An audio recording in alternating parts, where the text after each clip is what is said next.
Hello friends, welcome है आपका मेरे चैनल मिलन शर्मा में। आज की जो वीडियो होने वाली है वो मोटिवेशनल होने वाली है और बहुत टाइम के बाद आई है। तो वीडियो क्या है, टाइटल पे आप देख ही चुकी हो, if your girl is 10 but you make feel her zero. Title से आप लोगों को बहुत हद तक समझ आ ही गया है और ये भी समझ आ गया होगा कि इस वीडियो में किस रिलेटेड बात होने वाली है। और बहुत लोगों का तो ये टॉपिक देखते ही इंटरेस्ट आधा मतलब होता है हाई हो गया होगा कि यार क्या बात होने वाली है, और बहुत लोगों का डाउन हो गया होगा जो ऐसी हरकत करते होंगे कि यार छोड़ ना, क्योंकि इसमें तो हमारी ही तारीफ़ें होंगी तो हम देख के क्या करें। तो दैट्स डिपेंड ऑन यू कि आपको वीडियो आगे तक कंटिन्यू करनी है या वीडियो को यहीं डिस्कनेक्ट करना है, कोई बात नहीं। लेकिन मैं आप लोगों को यही सजेस्ट करूँगी कि ये जो टॉपिक है भले ही बहुत छोटा लग रहा हो, भले ही आप लोग इसको इग्नोर अभी इस टॉपिक को कर दो, भले ही आप इस वीडियो को ना देखो, लेकिन जो यहाँ पे ये बात होने वाली है ये हम इस बात को हमारे साथ बहुत जगह होती भी है और बहुत लोग हमें इस बात को समझाते भी हैं, लेकिन हम जो मिस्टेक कर जाते हैं वहाँ भी उस बात को नहीं समझते। और आज फिर मैं अगर इस बात को आप लोगों को समझाने की ट्राई कर रही हूँ और फिर अगर आप इस बात को स्किप करेंगे तो आप ही का नुकसान है। तो चलिए इस बात पे आगे बात करते हैं। मैंने आप लोगों को क्या कहा, अगर आपकी गर्ल का मतलब यहाँ पे कोई भी हो सकता है, आपकी मदर, क्योंकि ठीक है मदर हो सकती है, आपकी वाइफ हो सकती है, आपकी बेटी हो सकती है, आपकी बहन हो सकती है, वट एवर आपकी फैमिली में कोई भी फीमेल हो सकती है या कोई भी पर्सन हो सकता है। यहाँ स्पेसिफाई मैंने वैसे गर्ल किया है, ठीक है। उसकी वैल्यू 10 है, ठीक है, लेकिन आप उसे ज़ीरो फील कराते हो। ज़ीरो फील कराने का मतलब कि वो पर्सन 10 मतलब 10 आउट ऑफ 10 कि वो बहुत कुछ डिज़र्व करता हो, बहुत ज़्यादा प्यार आपसे डिज़र्व करता हो। मतलब होता है ना कि 10 को 10 ही तो वैल्यू देंगे ना, कि अगर हमारा एग्ज़ाम है, हमारे 10 आउट ऑफ 10 आए तो बहुत ज़्यादा खुश हो जाते हैं, लेकिन अगर हमारे 10 में से ज़ीरो आए तो क्या हम खुश होते हैं? नहीं यार, क्योंकि 10 में से ज़ीरो का मतलब कुछ नहीं।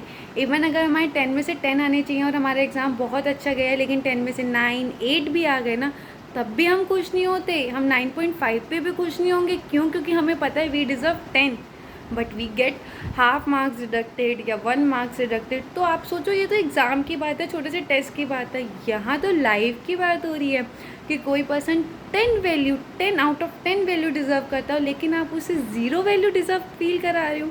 तो सोचो कितना बड़ा ड्रास्टिक है। मार्क्स को तो फिर भी आप रीगेन कर सकते हो कि अगर आपको गलत मार्क्स दिए गए हैं तो टीचर से बोल के कि मैम ये गलत आपने डिडक्ट किया, दोबारा करो ठीक, तो वो दे देंगी।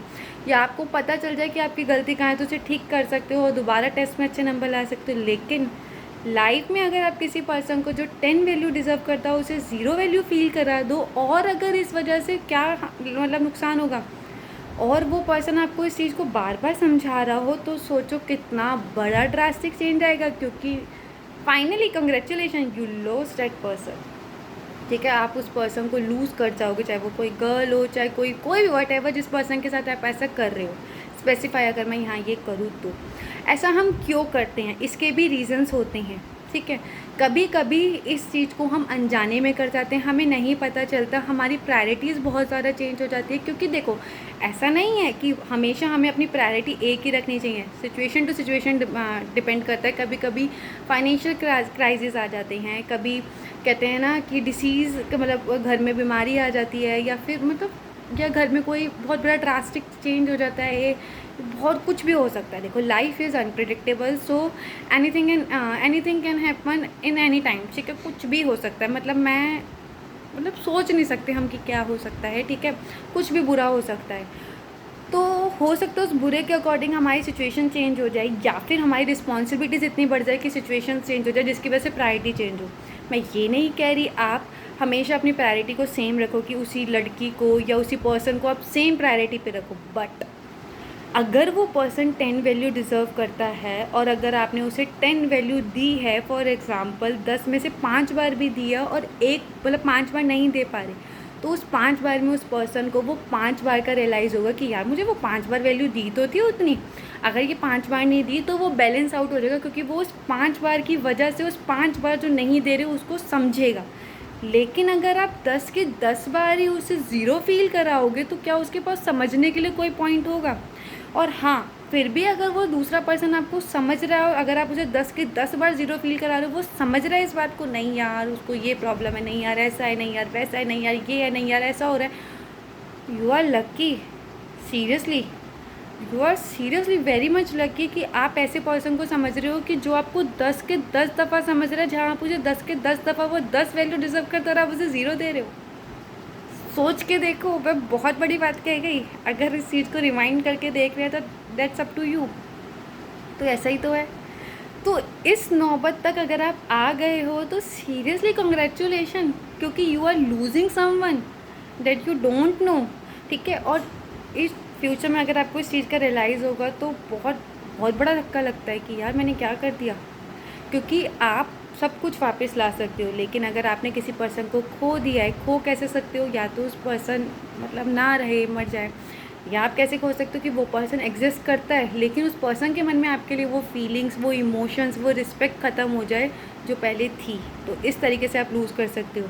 तो दोनों ही कंडीशन में अगर आप किसी पर्सन को लूज़ कर जाते हो तो आप बहुत ज़्यादा, आपको ही धक्का लगेगा, क्योंकि वो पर्सन आपके लिए इंपॉर्टेंट है, तभी तो 10 डिज़र्व करता है आपसे। वही पर्सन आपसे 10 डिज़र्व करता है जो आपके लिए इम्पॉर्टेंट है।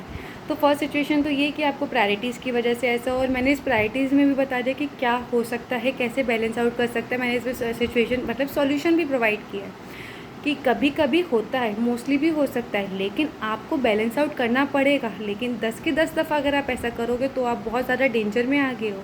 ठीक है, क्योंकि आप खुद सोच के देखो। सेकेंड सिचुएशन क्या होती है कि आप टेकन फॉर ग्रांटेड लेते हो। आपको लगता है मैं कुछ भी कर लूँ, कि पहले तो आप बहुत अच्छे से फील कराते थे, 10 आउट ऑफ 10 ही डिज़र्व मतलब वैल्यू देते थे, या 10 में से 9 भी देते थे।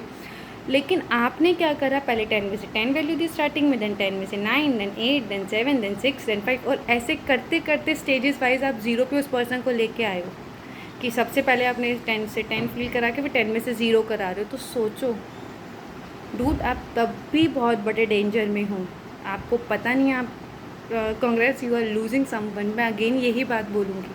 तो दो तरीके से आप किस तरीके से, या तो आप बिल्कुल 10 की 10 दफ़ा ही because of your priorities, because of your situation, because of your responsibility, whatever that you have facing nowadays, but you feel a person always 10, मतलब वो 10 डिज़र्व करता हो, 0 करा रहे हो। या सेकेंड सिचुएशन इज़ आप उसको टेकन फॉर ग्रांटेड लेके हमेशा आप उसको मतलब डिक्रीज़ डिसेंडिंग वे में लेके आए हो, 10, 9, 8, 7, 6, 5, 4। तो आप एक बार सोच सकते हो कि आपने किसी के इमोशंस को कितना ज़्यादा, एक होता ना लाइक ऐसा ही समझ लो कि हथौड़ा लेके बैठे और अच्छे से आप किसी के इमोशंस को बजाए जा रहे हो।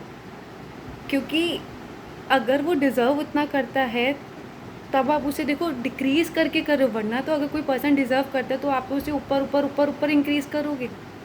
और बहुत बार तो ऐसा होता है कि कभी कभी बहुत मतलब जब हम किसी को प्यार करते हैं या जब कोई पर्सन हमारे लिए इम्पॉर्टेंट होता है तो वो डिज़र्व भी ना करे तब भी हम उसके लिए मतलब उतना इम्पोर्टेंस देने के लिए उसको इंक्रीज़ करते हैं।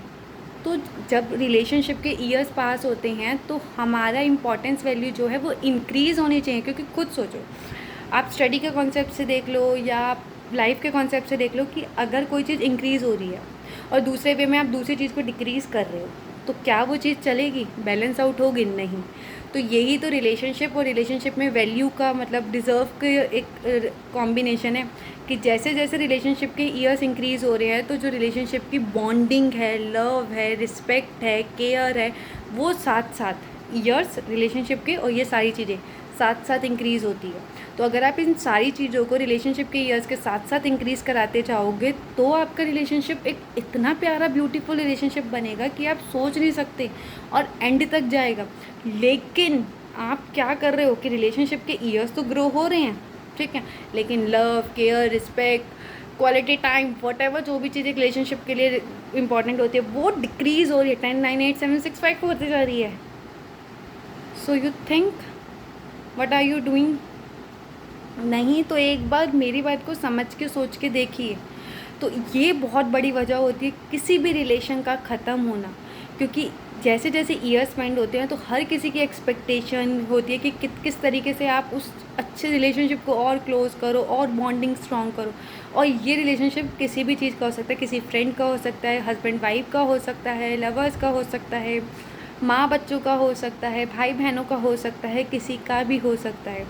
ठीक है, तो इस चीज़ को आप लोगों को समझना पड़ेगा कि जैसे अगर हम बचपन में छोटे थे तो हम बहुत चीज़ों को नहीं समझते, लेकिन हम बड़े हुए तो पेरेंट्स को और अच्छे से समझने लगे और रिस्पेक्ट करने लगे और प्यार करने लगे।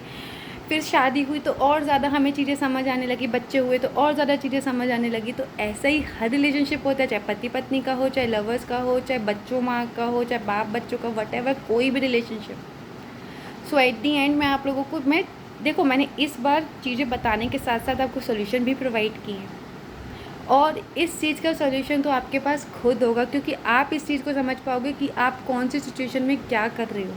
ठीक है, अगर आप बाज़ार जाते हो, कोई चीज़ 100 रुपीज़ की है तो 100 रुपीज़ की तो ख़रीद के लाओगे। कोई पर्सन क्या आपको बिना पैसों की या कम पैसों की देगा? नहीं। तो सोचो, आप किसी इंसान को उसकी जो वैल्यू है उसके कम ट्रीट कर रहे हो या बिल्कुल ही ज़ीरो ट्रीट कर रहे हो और बार बार कर रहे हो, लॉन्ग टाइम से कर रहे हो, तो आप सोचो कि आपको वो चीज़ टिकेगी, आपके पास रिटेन करेगी? नहीं। और अगर टिकेगी भी तो क्या उसकी, और मतलब सोच लो कि आप क्या ले रहे हो, क्या कर रहे हो, क्या मतलब किस सिचुएशन में हो या किस सिचुएशन में आगे आ सकते हो। ठीक है, तो मैं नहीं चाहती कोई भी उस सिचुएशन में आए या उस सिचुएशन को फेस करे। बाय गॉड ग्रेस, अगर आपकी किस्मत अच्छी हो कि आप इस वीडियो को देख ले, समझे, अपने में चेंज लाए। सो वीडियो को यहीं एंड करते हैं। वीडियो अच्छी लगी हो लाइक कमेंट शेयर सब्सक्राइब करना मत भूलना। एंड आई विल ट्राई कि I will make many videos like जैसे पहले होता था। इस वीडियो को एंड करते हैं। Thank you friends.